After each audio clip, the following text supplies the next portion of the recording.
So what I wanted to do today was really talk about, I think, an area that's in some ways not that important in India right now, but there are elements of it that I think are increasingly becoming so. And that's really thinking about the role in a world where we hear a lot about compliance carbon markets or cap and trade systems. What is the role of what I think as citizens often we see around us, which is just you can buy offsets to reduce your carbon footprint. So understanding the links between those two and how we should think about the value that economists can bring to this conversation is what I want to talk about today. So let me start by just really a bird's eye view of where all these conversations about different types of carbon markets are coming from. So in the 2015 Paris Agreement, based on a lot of IPCC's scientific evidence, there was a view that if we wanted to limit global warming, I think there was an optimistic target of 1.5 degrees, but now I think most people think about it as 2 degrees centigrade. You want to, we'd call net zero emissions by 2050, which meant by 2050 for any additional emissions that are going on in the atmosphere, we should be avoiding or reducing as many. One of the aims of the Paris Agreement was to get countries to first move towards targets of how they're going to move to net zero, and then ideally towards policies to achieve these targets. Now, at the same time, of course, there's a parallel conversation which is about who should be responsible for these targets. Is it lower income countries that are also trying to move towards higher economic growth? And so what we see in just the data is lower income countries today are much less likely to have net zero targets. But perhaps an even bigger issue is there is no mechanism for a net zero target that a company takes or a country takes to be really informed by what is it going to take to be globally net zero. Because in the end, what we care about is a global net zero target, not necessarily the net zero target of a country, even if it's a large emitter. And in a world where you want to achieve some kind of climate justice, to reach a net zero target for the world, you may actually need a set of richer countries to be net negative. And that's something that's missing in these discussions. But perhaps more importantly, we know that global targets are just not being met. So there are many of these depressing carbon trackers you can find on stage. This is on the web. This is one of them that sort of looks at where we are in 2020 and shows what you need to be doing if you want to be at 1.5 degrees. If you look right now at where we are with policies and actions, we are well above it. And all of these different targets tell you, as we move closer and closer to hitting it, where we will get. But it's clear that we are very far away. So where are we in terms of what is happening in terms of policies?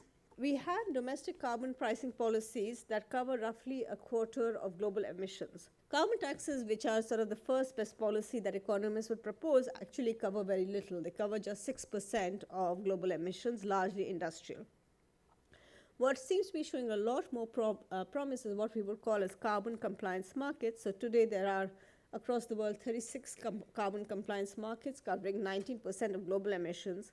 China is soon going to scale up its market, so I suspect that's going to raise the number by quite a lot. But it's still to say it's just a quarter. And while China's entry will increase it, there is a limit, it appears, to scaling up these policies, say through a successful policy like EU ETS, which is linked very much to concerns about industrial competitiveness and growth in these countries. Another concern of how carbon policies are currently set up is that they are doing a poor job of thinking about cross-country trade, of how you might actually have compliance markets that cross country borders. Now, why do we care about that? I think it's key to remember what are the kind of ways in which you're going to reduce reduce emissions. A key part of it is going to be through avoided emissions. So what do I mean by that? Today, roughly 10 million hectares of land, which think of it in terms of countries the size of South Korea, are annually deforested, mainly for commercial and subsistence agriculture. We hear a lot about things like the contribution of, say, aviation, But it's really tropical deforestation that is leading to something like 4.5 times as much emissions. And it's clear that as we move on different dimensions, the key part of that we need to see is how do we protect these mature existing forests. And a lot of these mature existing forests exist in low-income countries. So when we say that you're failing in the carbon markets to take into account of cross-country trade, you're also largely failing to pay low-income countries to maintain their forest cover in some way. A related issue, of course, is that where should we start by reducing emissions first in a world where we have limited resources? It's clear that a ton of greenhouse gas emissions, it doesn't matter where it's emitted, it's going to increase global warming. If today the cheapest places to reduce emissions are in lower income countries, you want to hit them first while you're actually hoping that it becomes cheaper through carbon sequestration or methods like that to actually reduce or extract emissions in rich countries.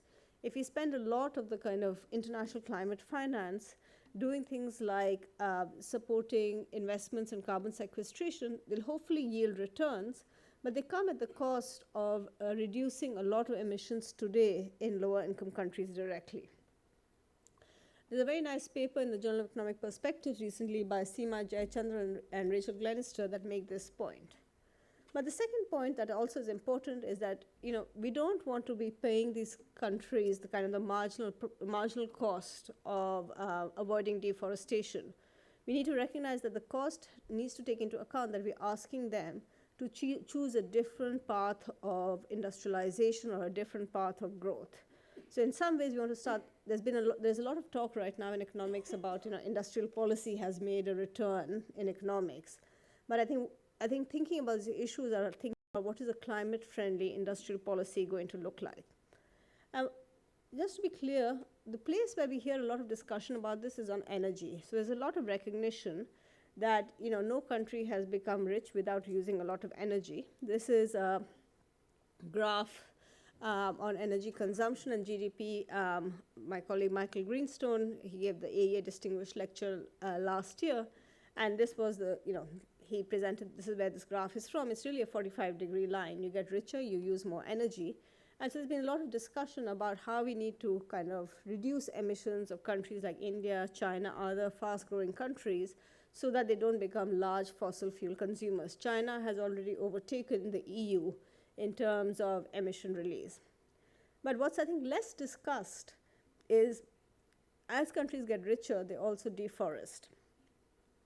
So this is a very nice paper that uses the fact that you can have two countries that share a border but have different levels of development. So think about, say, North Korea versus South Korea as the most extreme example, and ask what is the relative effect of moving from North Korea to South Korea just across the border on forest cover. And what you see is that certainly at the first stage of development, there's quite fast deforestation. And so a lot of the large carbon sinks we think about, like DRC or Ghana or Kenya, are right now deforesting quite fast. So as we think about how we're going to kind of not just reduce emissions by changing to renewables, but avoid emissions, we need to start thinking about how we are going to address payments to reduce forestation. So right now, what are the main mechanisms that we see for reducing and avoiding emissions in lower income countries? So the first we see is what we call the carbon border adjustment mechanism. So this is being put in place by the EU right now, which basically says, and a classic example is aluminium from Mozambique. As Mozambique exports aluminium to the European Union, they don't have a large carbon tax on aluminium production in Mozambique relative to what there is in the EU. And so in order to be able to export into the EU, they're going to have to pay that differential tax. So that's the carbon border adjustment tax, which is meant to prevent leakage happening elsewhere. The problem, of course, with this is it's not very equitable, right? I mean, you can see that the burden is falling on Mozambique to pay the tax. You could say, well, what Mozambique should do is just increase domestic taxes so it covers it. But Mozambique, their political economy considerations, they not believe that their industry can survive that kind of tax rate. And so this brings us to, I think, what's going to be the main point of discussion is going to be carbon project trading. So how can we meet emissions trading by financing these carbon reduction projects? And there are typically three that are talked about. So the ones that, when we think about forests, is most commonly thought about is REDD+. So these are avoided emissions. So you basically pay to not cut forests. You can also reduce emissions just as by, say, we were thinking about renewable space by, for instance, restoring peatlands. And then you can, of course, do carbon sequestration, or you can restore forests. Of course, there are equity arguments for favoring carbon trading over taxing low-income countries, but there are also often efficiency arguments that this could work well.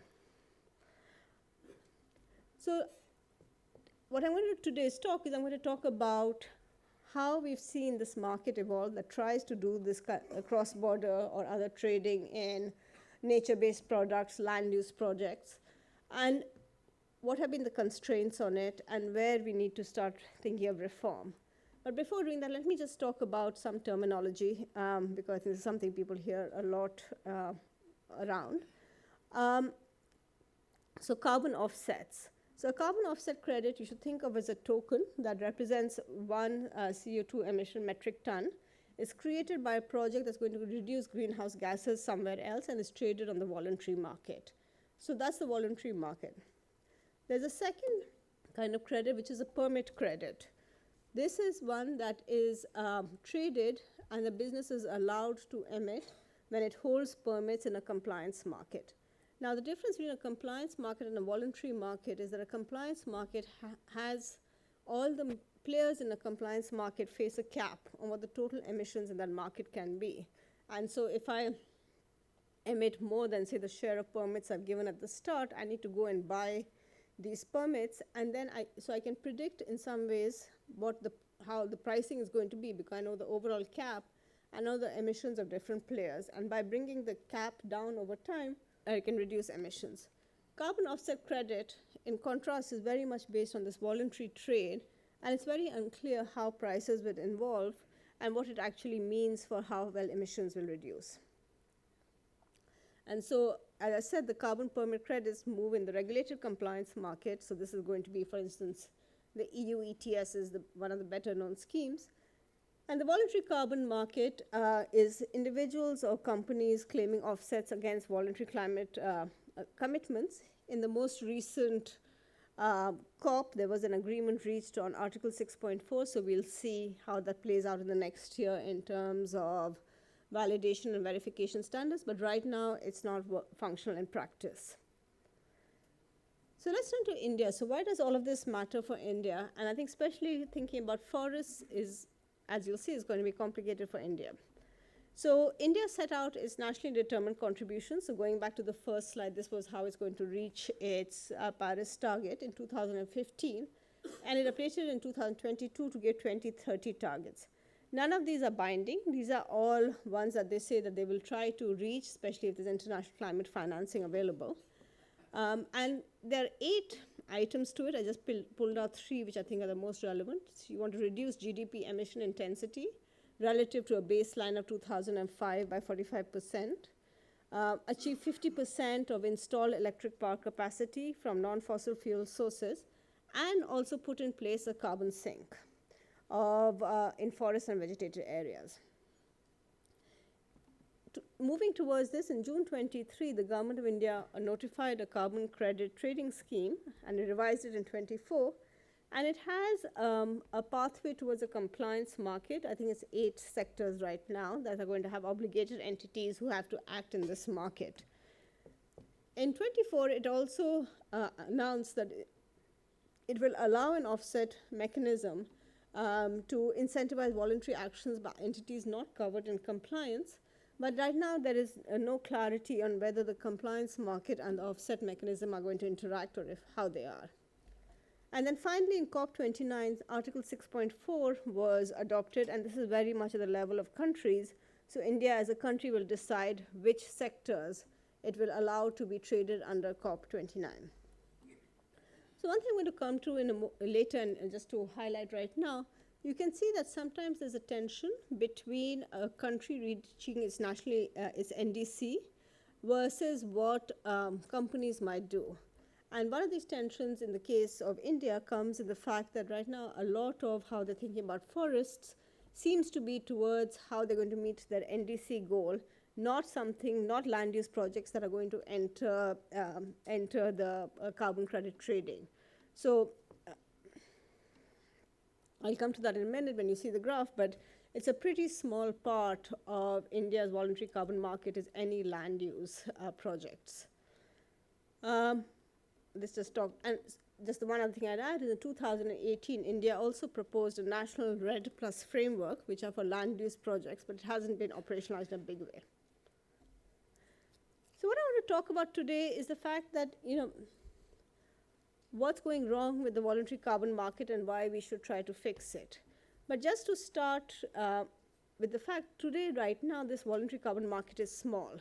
It had roughly covered 0.2% of global emissions. So you may ask, and I think many people ask, why should we care about this? Let's focus on things like compliance markets, which are 19% of emissions, and grow them. Why focus on VCMs? As I've argued, I think the kind of sectors that can come in this market are ones that lend themselves a lot more, I think, towards international climate financing that can be equitable. And it has significant potential, especially for targeting land use change if it's done well.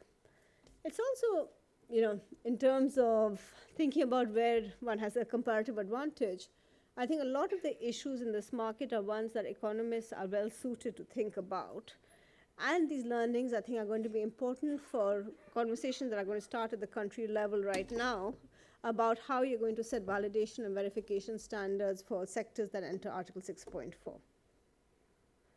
So depending on time, we'll see how far we get on this, but my hope is to talk first about what the current status is and what the problems are, and then think about through the lens of economics how we should address these institutional challenges, and then hopefully leave, especially students in the room, with some thoughts on what are some of the open questions and research avenues. So this is how you see, as a citizen, I think, carbon offsets very often. So a very common way to see it is out there when you buy a flight ticket. So when you buy a flight ticket, you really often see something like, do you want to offset your carbon footprint? So, I put in the number for, I was coming here from London, for the flight from London, which is between 10 to 12 hours. It's actually very cheap, right? You can spend $30 and completely offset your carbon footprint. And that should already get you a bit suspicious about maybe this market isn't working so well, because we know the social cost of carbon is supposed to be well over $100, $200, and yet I can get away with paying only $31. So how does this market work? So let's think about who are the market players in the market. So there are 4 groups, and I'll walk through them one by one. So first, they're the buyers. So as they stand, some of the buyers can be citizens, for instance, taking a flight. But largely, the large buyers in the sector are very often, I'd say, data companies like Google and others who are using a lot of energy in the data centers and feel pressure from their shareholders to show that they're reducing their emission footprint. The same thing with, say, large airlines. And then who supplies? So the suppliers are typically going to be project developers. So if you look at RED Plus, which is one of the primary land use categories, they would be ones that would say that if you buy projects from us, we will make sure so much forest is saved that would otherwise have got cut down. You can see that energy generation is where Indian companies like Adani and Jayaprakash show up.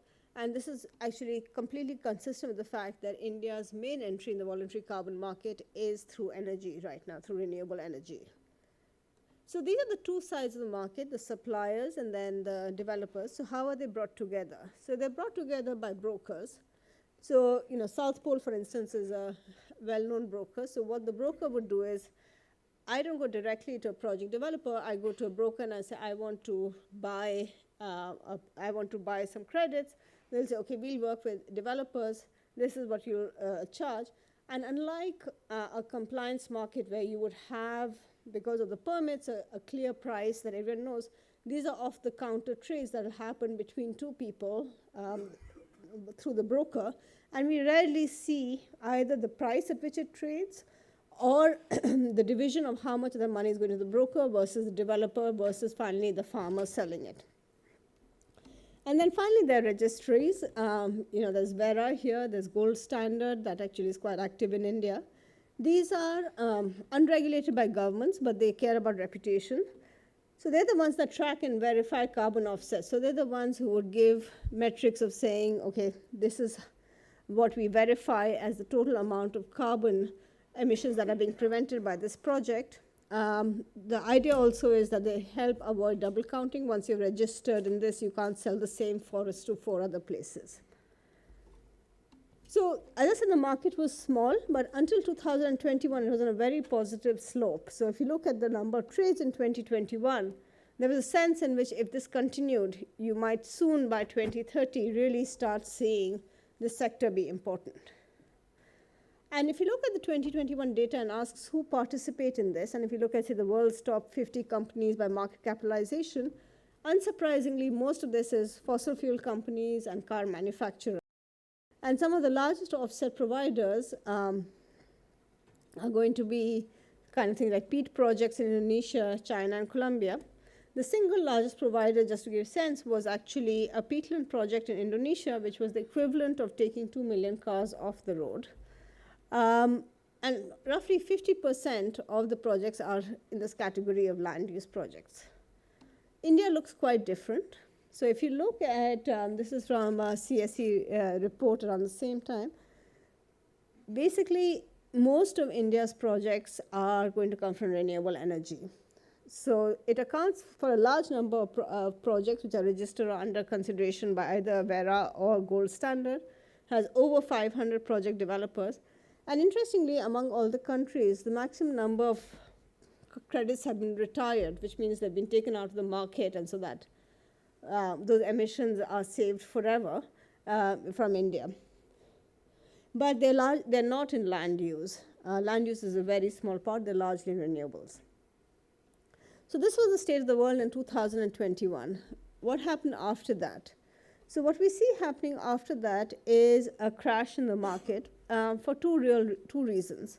So first, there was a stagnation in demand. So there was a lot of concern, and we'll come back to this in more detail, about the quality of the projects being sold in this market, and so buyers were more reluctant. And again, doubling down on that phenomenon, in start of 23, there were a set of research results released that suggested that many of these projects were not additional. So what do I mean by that? So additionality is a critical feature of this market, which is to say that your money matters. That if you had not paid money for this project, these emission reductions would not have occurred.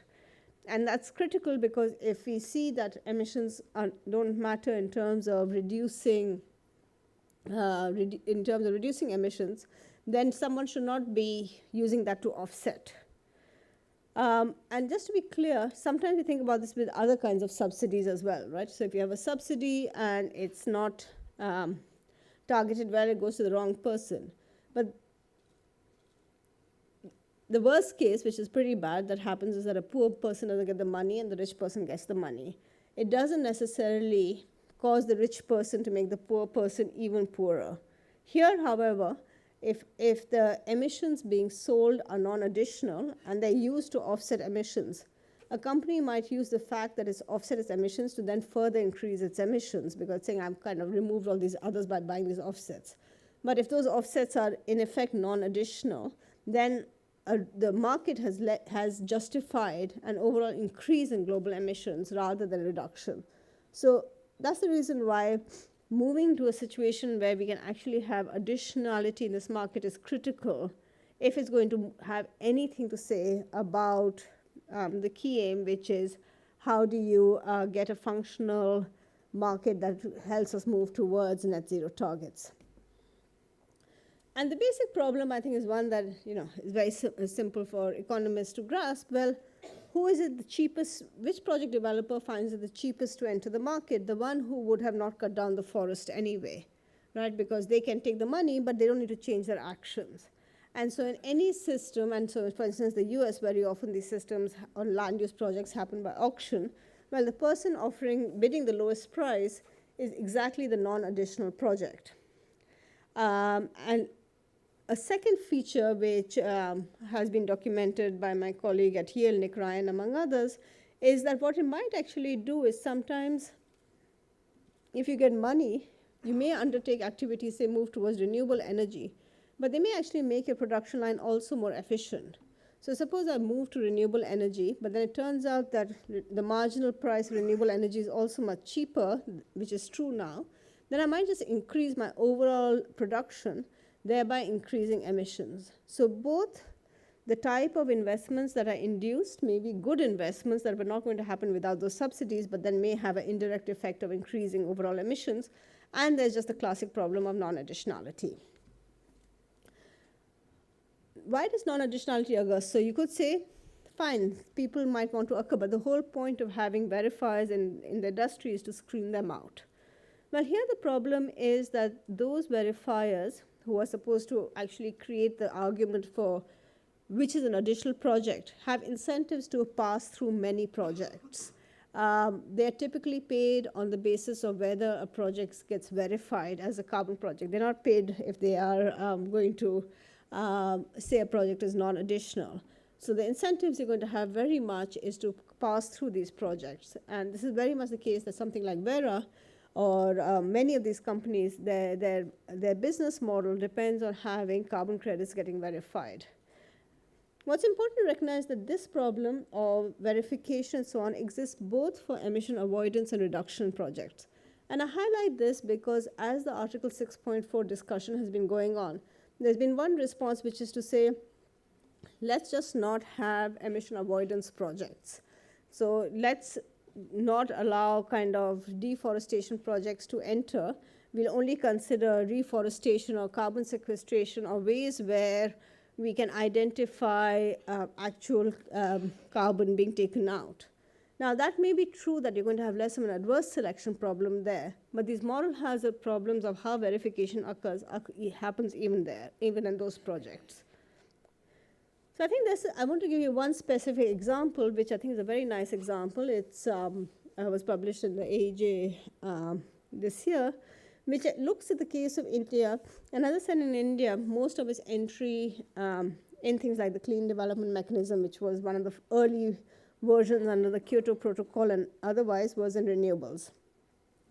So what they do is they look at wind projects, and they take a very simple case of saying, if I have a wind project that was approved across India under the CDM mechanism, and I find a very comparable project, which is typically within the same block or district, but is actually a more profitable project because it's in a windier location, is closer to the grid, and if I find that that project was built without CDM money, then that tells me the project built with CDM money is non-additional, because it was actually a better project. Sorry, I think I reversed it. It was a better project. So basically they say the CDM project was in a windier, better location than another project that was built without CDM money.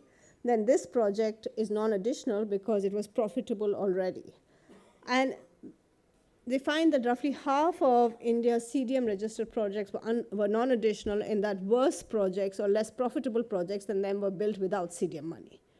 So why did this happen? So here you can actually see these incentive concerns don't just apply at the level of a carbon registry, but also can apply at the level of governments, which is relevant for thinking about Article 6.4. The first approvers of CDM projects are Indian government officials. These are also charged with ensuring India's contributions to SDGs. One of the ways you get to SDG goals is to have larger wind projects. Well, larger wind projects in windier locations are going to expand your contribution to affordable renewable energy by more. And in some ways, if you have some kind of credit constraints or financing constraints, if you can access CDM to build this is actually going to help you meet your SDG goal.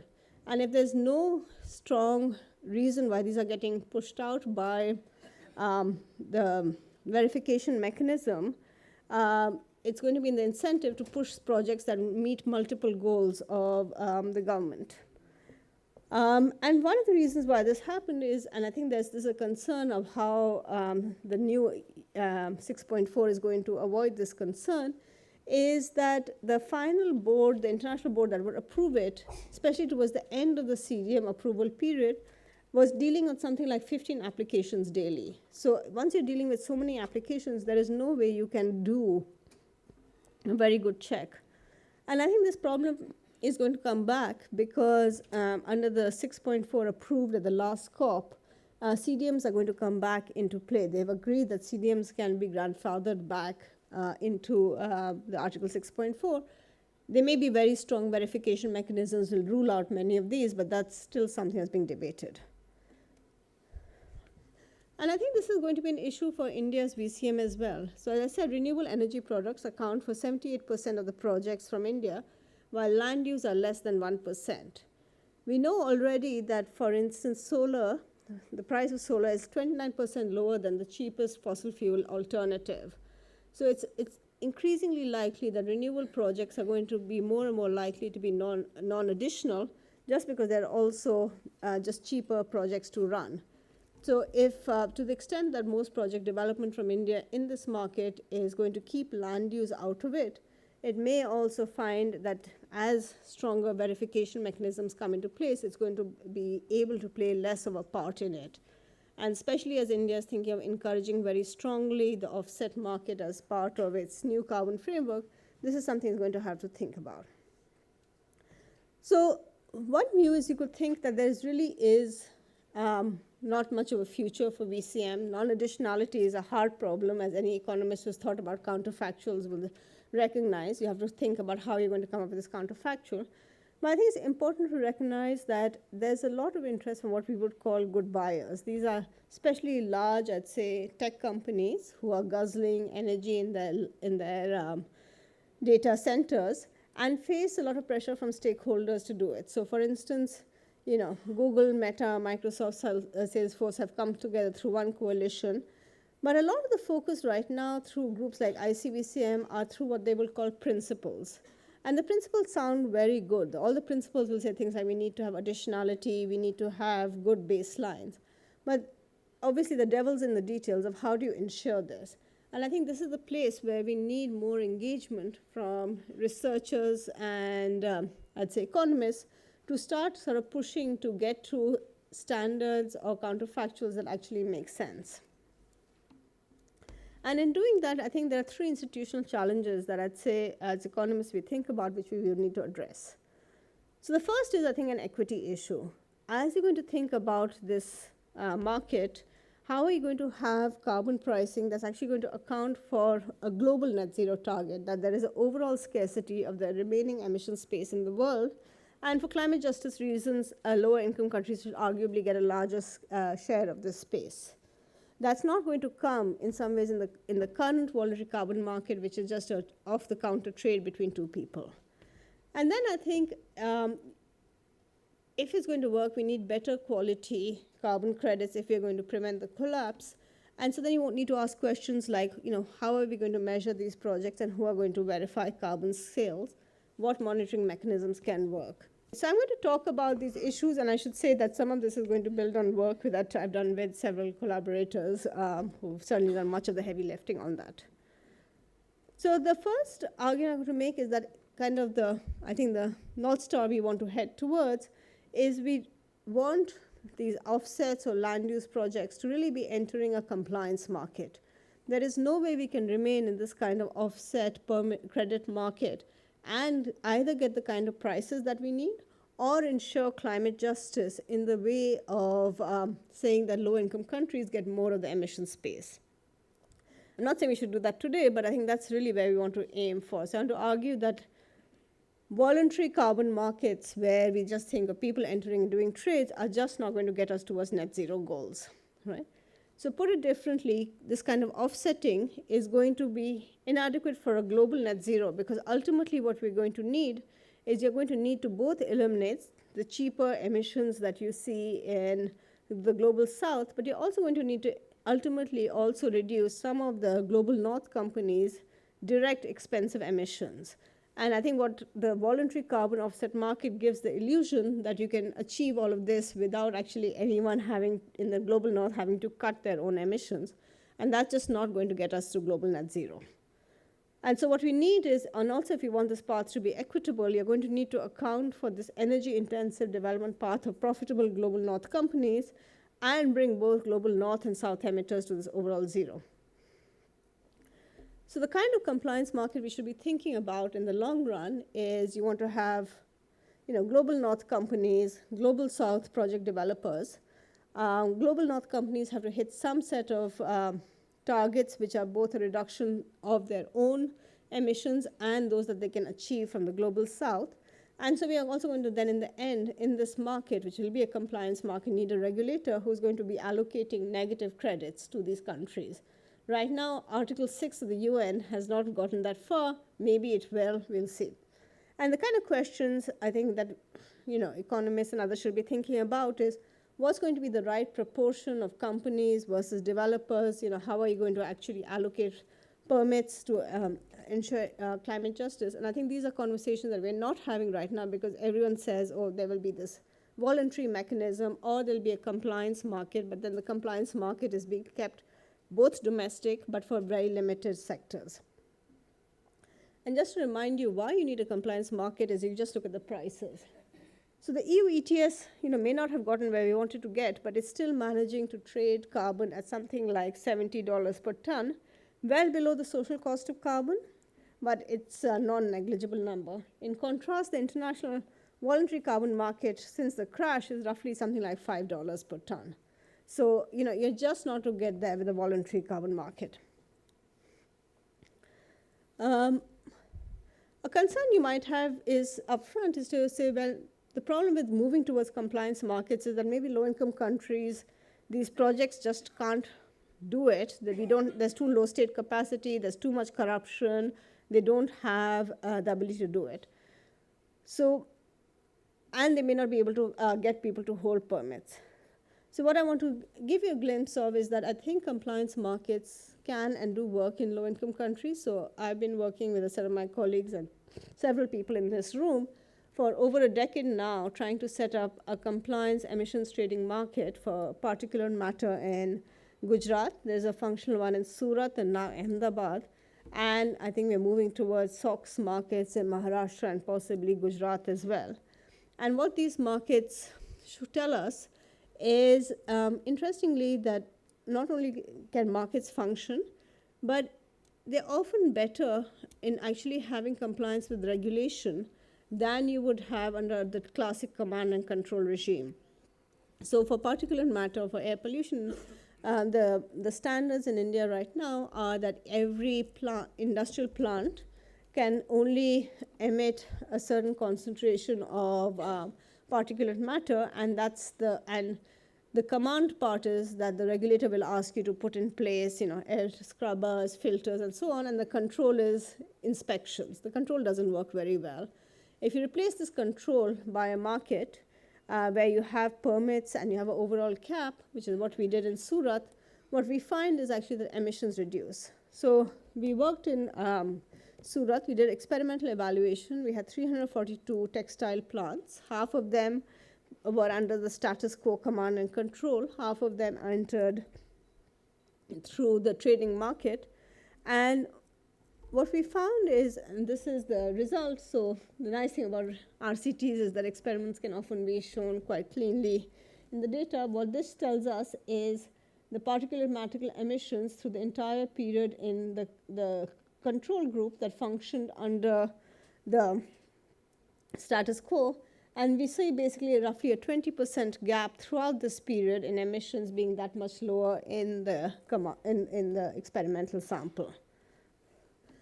So that tells us that markets work. But for markets to work, we still are going to need to have these supply-side reforms that improve the quality of credits being traded. That, I think, is something you can't get away from. And as I said, sort of the problem with these non-additional projects is that the counterfactuals that are being set are in some ways there's too much freedom to set the counterfactual. I can sort of say this is what would happen in the forest next to mine if I did not get payments. One cynicism as a result of this has been is exactly this idea of saying we will just not have land use change projects in the voluntary offset markets. So I think the first question is important to ask is, can you actually ever get additionality? Can you have payment for ecosystems that will work in forests? And I think showing this is important for two reasons. First, because I think it's a mistake to cut out land use projects from the set of projects where we are trying to have avoided emissions. They're an important part in low-income countries. They're an important way that you can have climate financing going to some of the poorest households in the world. And also by trying to show there's evidence of additionality, we can maybe get some sense on what are the criteria that we need to see for it to work. So I'll just talk very briefly about two projects. So one is by Seema Jayachandra and co-authors in Uganda, where they randomized a set of plots to get 70,000 Ugandan shillings, which is reasonably high per hectare annually for conserving forests. And what they find is, compared to the control, that in 2 years saw a significant loss of forest cover, the loss was much less in treatment areas. And they also found no evidence that the people who didn't cut forest here went and cut forest somewhere nearby. So payments for ecosystems can work. And I think what this also tells you is that you could have standards like this that would apply and say that if you're in Uganda and you have a PS system that's offering less than, say, 70,000 shillings, significantly less, it's very unlikely to create additionality. Now, the second thing you could ask is, how should you design these contracts? So I think at this time, or maybe a few weeks ago in Delhi, I think everyone thought a lot about crop burning. We thought a lot about crop burning as well at some point.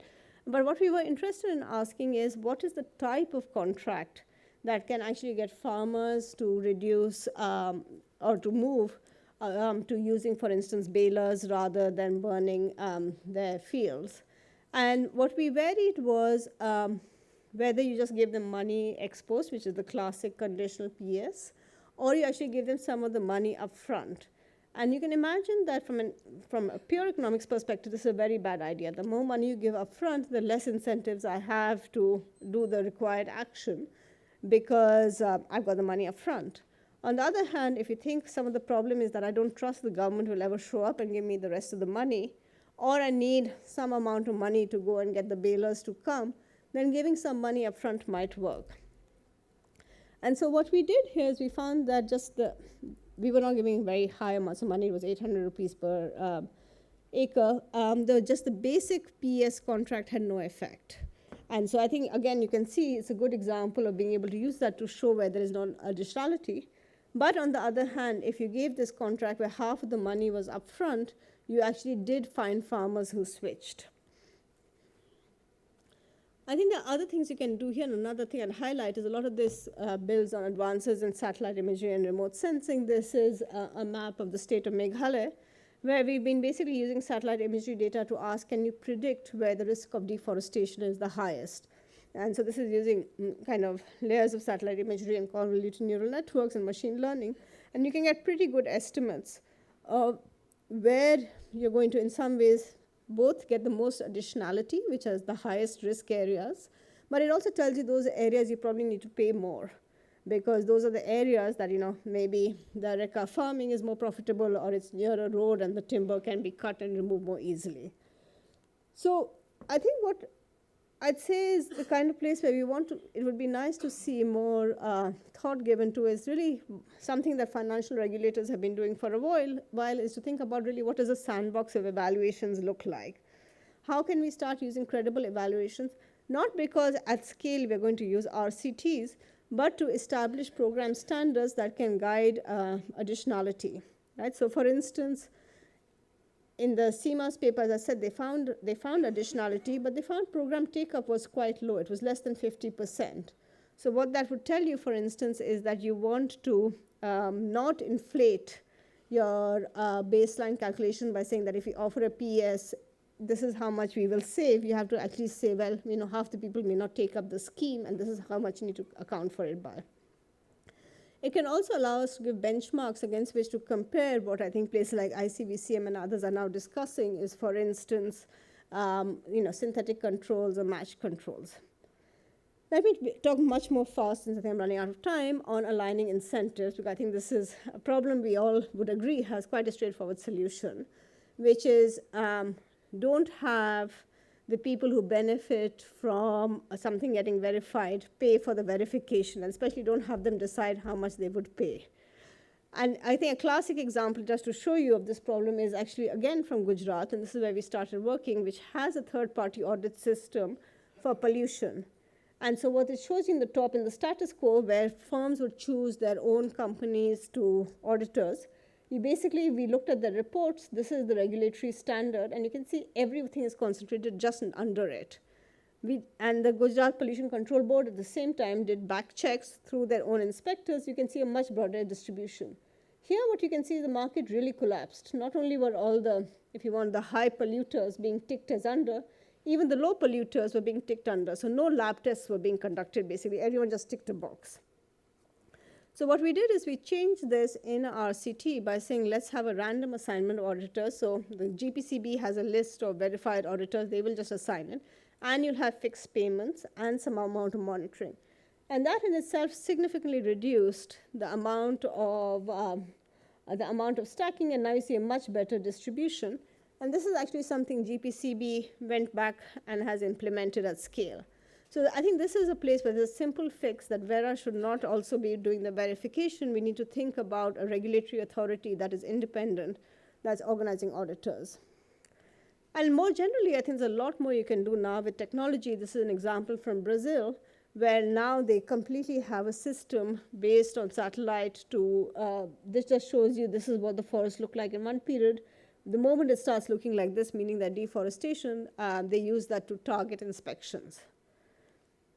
And so I think the kind of agenda here you would have is you would reform the auditor sector, and you would also start deploying standardized monitoring measures. One thing we were just talking about before, and I would highlight, it's extremely important to move away from this current norm of proprietary carbon content, and we need to have more publicly available and transparent standards. This is something, again, we need regulators and governments to come in for in some level, even if the market is going to be voluntary. So let me just conclude by saying, where do we want to go? As I said, our hope in the end is that we want to get high enough standard of these credits that they can enter carbon markets. And so if you look right now and ask which are the compliance markets that allow, say, land use projects or other non-obligated entities outside the industrial sector to enter, most of them, many don't. So Japan doesn't. EU ETS did in its first phase. It felt the quality of the projects was so low that they removed it. China, which obviously is a huge player, allows it domestically. But interestingly, both South Korea and California would allow Indian projects to enter the compliance market, but they restrict the amount to be right now very small to make sure that it doesn't crash everything. And I think as India is developing its own carbon markets over the next, it's doing it right now, I think thinking about how we improve supply and then gradually get it to enter compliance markets is going to be important. So let me stop there. Thank you very much.